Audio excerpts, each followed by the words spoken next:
Dear friends, we share the most exciting stories. Subscribe to our channel and stay tuned for amazing adventures. Anna stood before the mirror and adjusted her collar.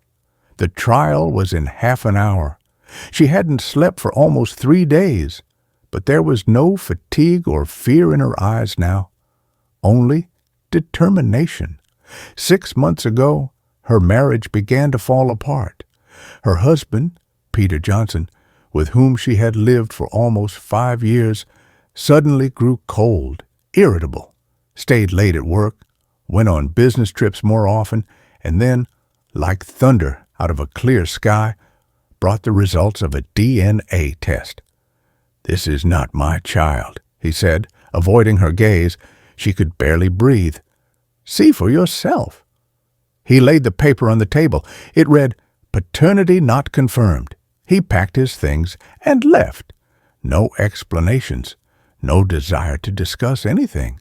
She was left with their 2-year-old son, full of questions and pain. She couldn't understand how this was possible. He had been so happy when the baby was born, met her at the maternity hospital, chose the name himself, took endless photos. And suddenly, that icy stare and a phrase that shattered everything. At first, she tried to figure it out, called the clinic where the test had been done, but they refused to give her any information, claiming the client was not her.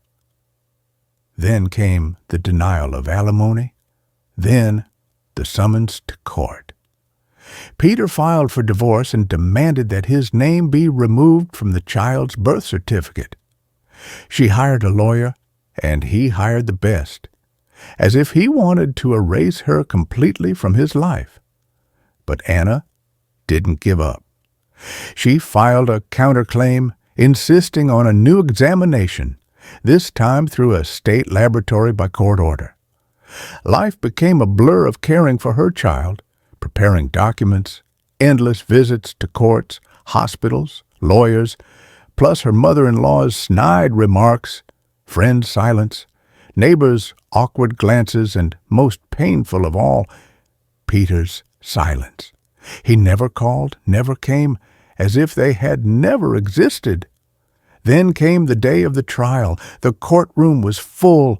Lawyers, representatives of child services, her mother-in-law with a frozen expression, and Olivia, her friend, who had recently been appearing more and more often beside Peter, the very one to whom Anna had once told her deepest secrets. The judge entered, and the hearing began. They discussed household details, argued about the apartment. Peter's lawyer insisted his client is not obliged to support someone else's child. Anna's lawyer countered, "Before accusing, you must prove. Words without confirmation are worthless." Then came the key moment. The judge took an envelope and opened it. According to the results of the expert examination conducted by court order Anna Williams, you are the biological mother of the child. This is confirmed. Anna did not move. A murmur ran through the room. "Peter Johnson, you are the biological father of the child. The probability of paternity is 99.999%, which means there can be no doubt." A deathly silence filled the courtroom. Only Peter moved. He stood up, pale, and whispered, "This is a mistake." The judge continued, "Furthermore, the court possesses evidence that another person using your passport was sent to the private clinic where the first test was conducted. We have obtained video footage and written testimony from the staff." Anna glanced at Olivia. Olivia lowered her head and looked away. Anna's lawyer stood. "Your Honor, I also request to attach materials from the private investigation. Photographs of Peter Johnson and citizen Olivia N., who have been in a relationship during the period preceding the plaintiff's filing. This explains his motive, his desire to leave the family while avoiding alimony obligations. The judge nodded. The court accepts the materials. The final hearing is postponed for 2 weeks. For this time, the child remains with the mother. Alimony is assigned on a preliminary basis. After the hearing, Peter approached Anna. "Why are you doing all this?" "Because he is my son and yours, and I won't let him ever think he was born by mistake." "You've changed?" "I've grown up, Peter. Now I know who is a friend and who is a traitor." She turned and walked away without looking back.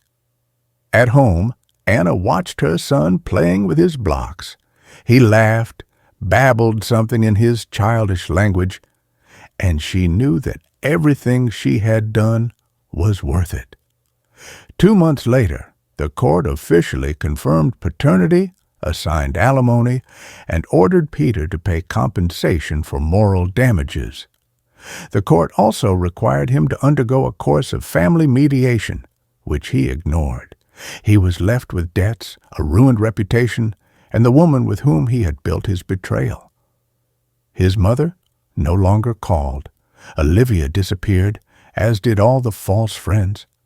And Anna, with her son in her arms and a new, strong heart, started life anew. She moved into a new apartment, got a job at a law firm where her lawyer had recommended her, and learned again to believe in herself, in life, in the future. Sometimes she had nightmares, sometimes she wanted to cry, but now she knew the most important thing. She had endured, she had not broken, and no one would ever make her. Dear friends, did you like the story? Support the author with a like and a subscription. Your comments are also welcome.